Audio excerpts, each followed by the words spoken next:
Hello, this is again Dr. Jimmy, and it's the same day of Wednesday, June 8th.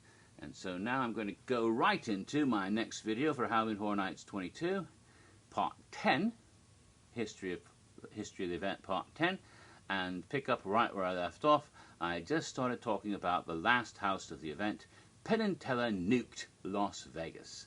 And so I've been talking about the entranceway in the first scene, and so once you get past the strange clown costume and shoes that was in the locker for some unknown reason, you go on into the house and you find yourself first in one of those wonderful casinos, of course in Vegas. And there's the room with the roulette tables, and there's creepy mutant roulette girls and attendants, you know, the guys at the window that trade your chips. They're all quite horrifically mutated and twisted.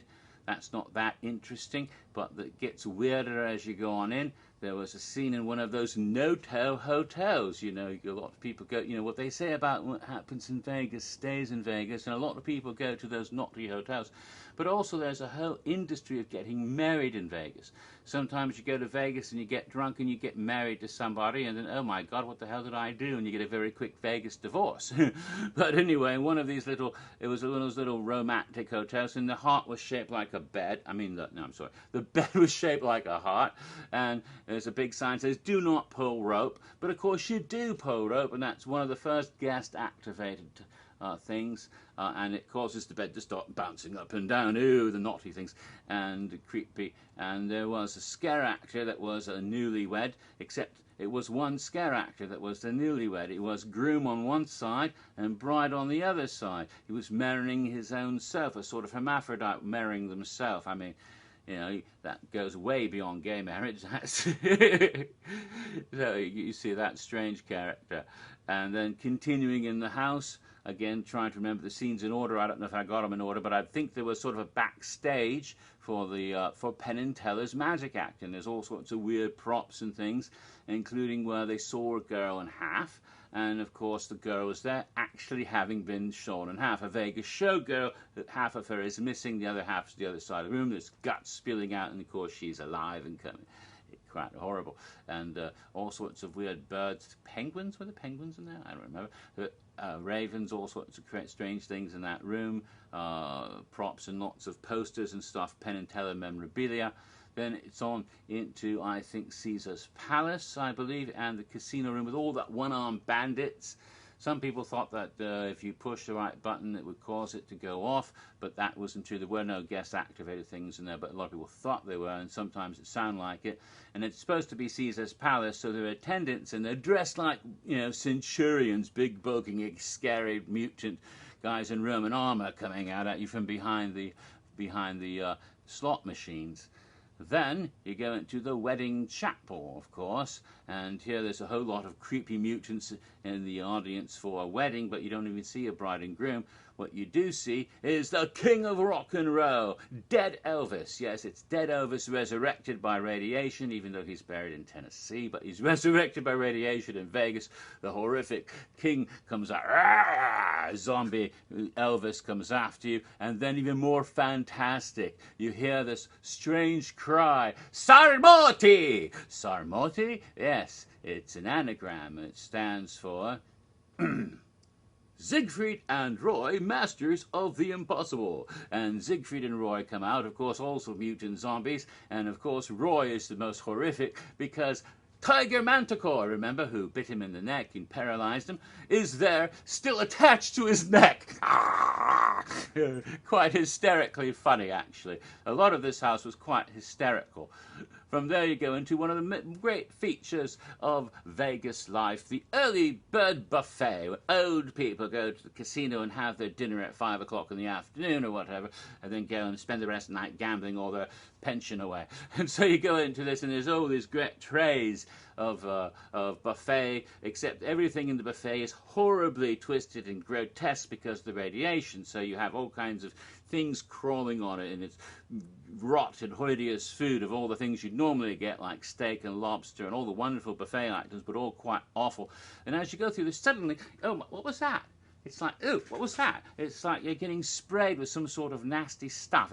It's water, of course, but you're imagining all sorts of disgusting liquids. So why is this spraying me? Good God, this is bizarre. And then you come around that corner and you find yourself on the other side, and there's a two-way mirror.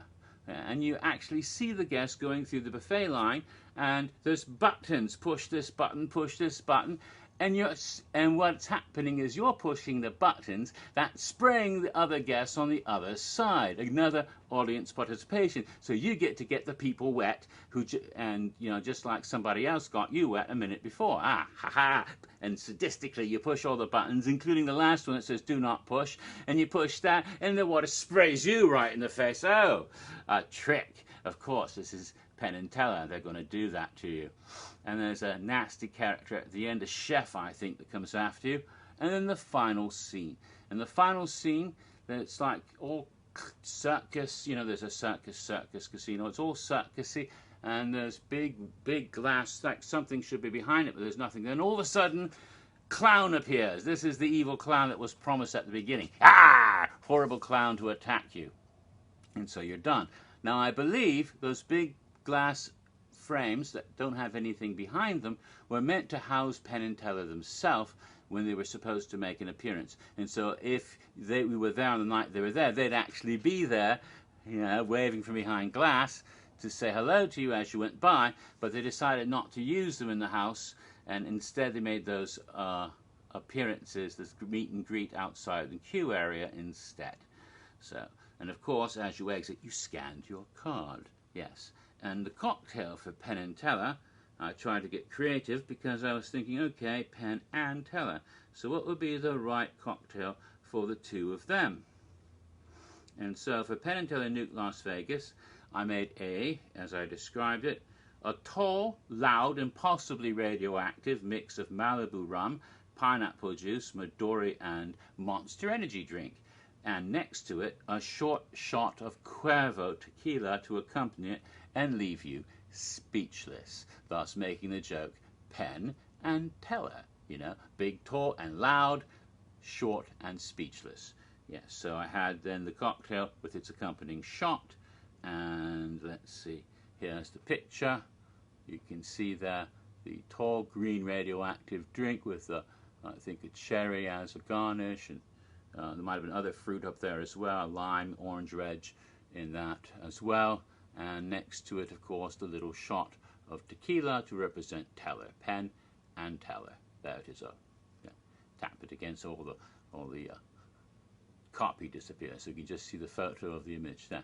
So that was the final house cocktail for 2012, but not the final cocktail I created for 2012, because I also made them for the Legions that year as well. So we have completed all 7 houses, and I have time left, so I can start in on the streets. Except, as I had mentioned in an earlier video, they could not do set scare zones in 2012 because of the Superstar Parade. They had to come up with something new. And they came up with what they called street experiences, which would basically be roaming hordes of characters moving through the park, all over the park. But they did figure out a way to put some theming after all. And so they came up with the idea, and based on the troubles they'd had, it was all about the construction, tearing down the damn building they wanted to put a house in and all that.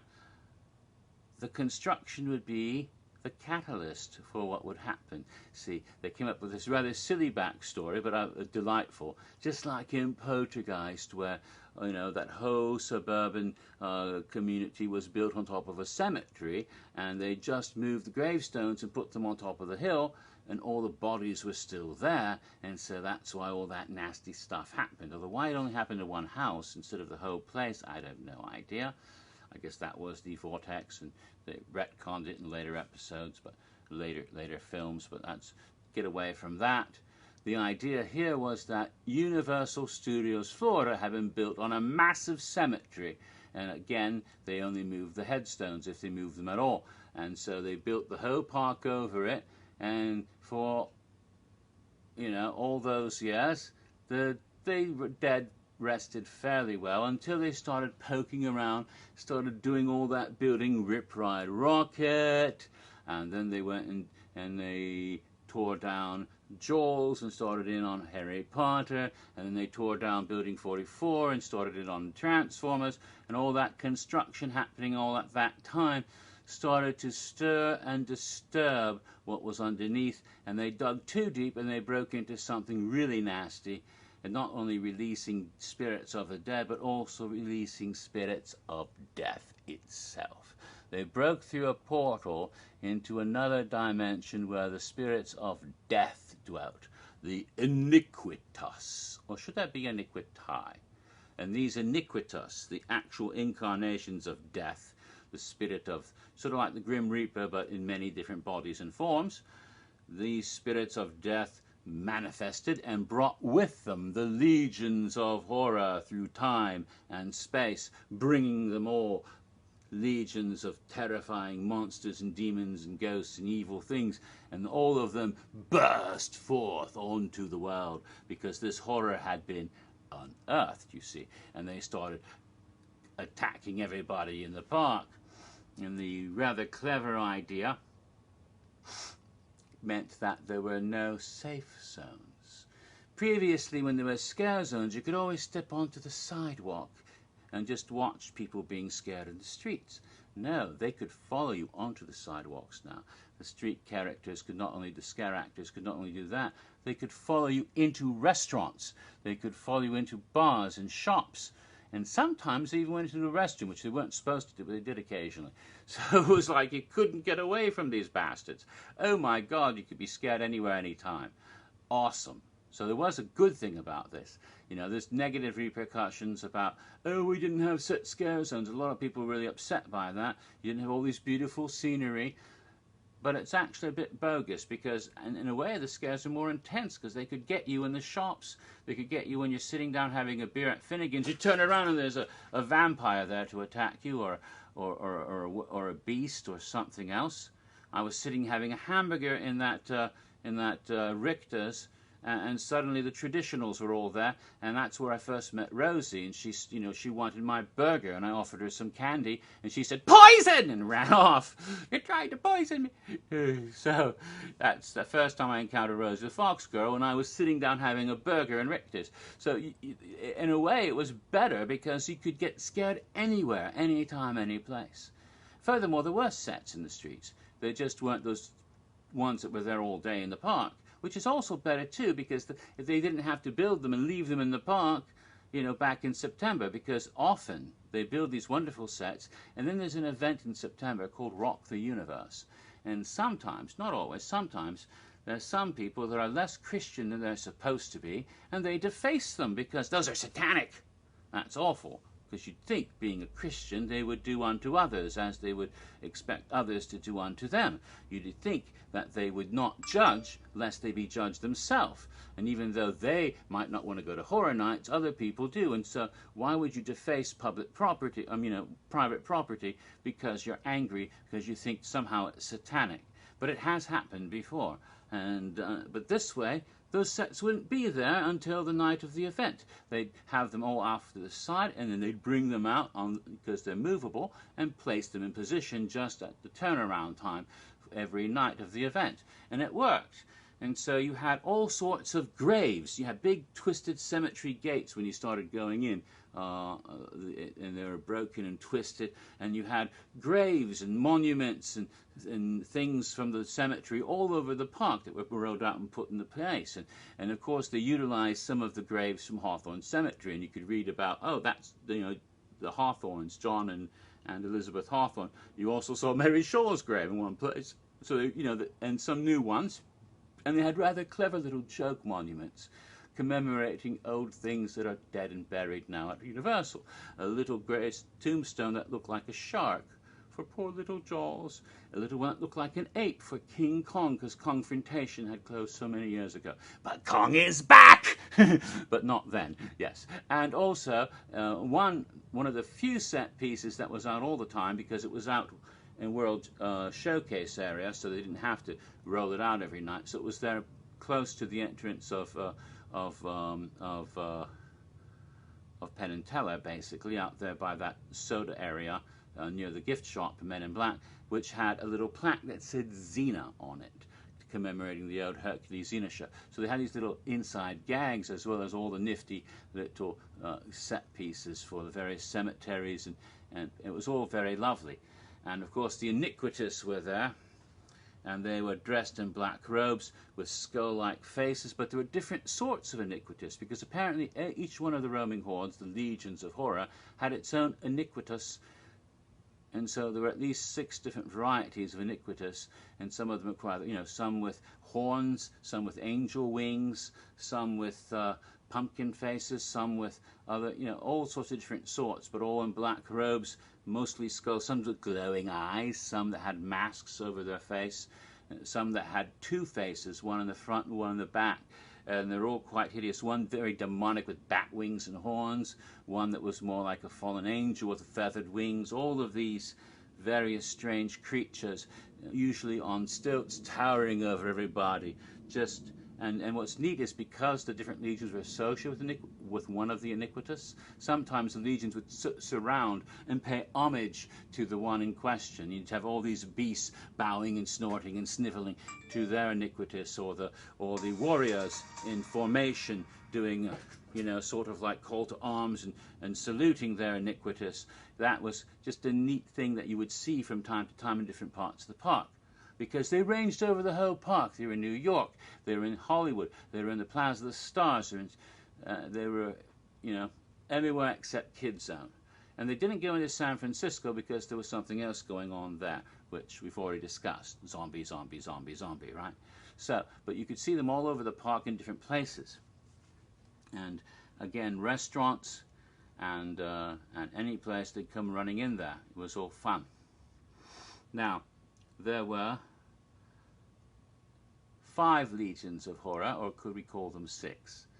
Well, 5 at least. 5 different varieties of roaming hordes running through the park all over the place. First you had vampires. They were one of the most diverse groups because you had all sorts of vampires. You had girl vampires, boy vampires, and some of them were beautiful and sexy. And one of the sexiest girl vampires, I think she gave herself the name Sophia, was played by Karina, one of the best scare actresses at the event every year. Last year she did a wonderful La Llorona in the Icon Scare Zone, and I made a video just for her, remember? She was a sexy vampire seductress calling herself Sophia. Very good. There were sexy male vampires. My favorite was a male pirate vampire who had no shirt but a pirate hat, or maybe he had like some sort of top that was open, bare-chested, very sexy. There was like a 50s rock and roll teen angel vampire. There were more modern day punk vampires. There were old, twisted, nasty Nosferatu vampires, both male and female, with the most hideous faces. One that looked very much like the Master from Buffy, right down to the red with the leopard collar, just like the Master. I think it was meant to be the Master, actually. Dracula types and romantic types and Lestat types, those sort of dress, and more modern ones. And just every vampire type you can imagine.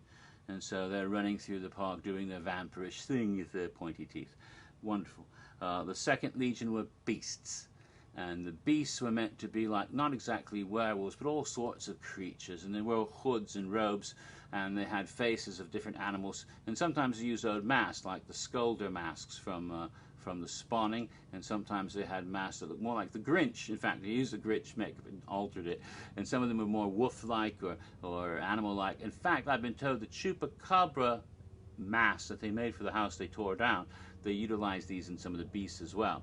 All sorts of creatures, and they really got into it. Some of them had staffs, but mostly they were running around sometimes, and they were usually coming up at you and doing this sort of thing. Like they were smelling you, humping the furniture, sort of thing, just getting all into the whole doggy, growly, snarly, bitey, beastie stuff. It was lots of fun. One of the best legions, though, and everyone's favorite, were the traditionals. The idea that these are traditional Halloween spirits. And so you had goblins and witches and ghosties and sort of things like that. But you also had roaming groups of trick-or-treaters. Now I have to leave off here. Till part 11 later.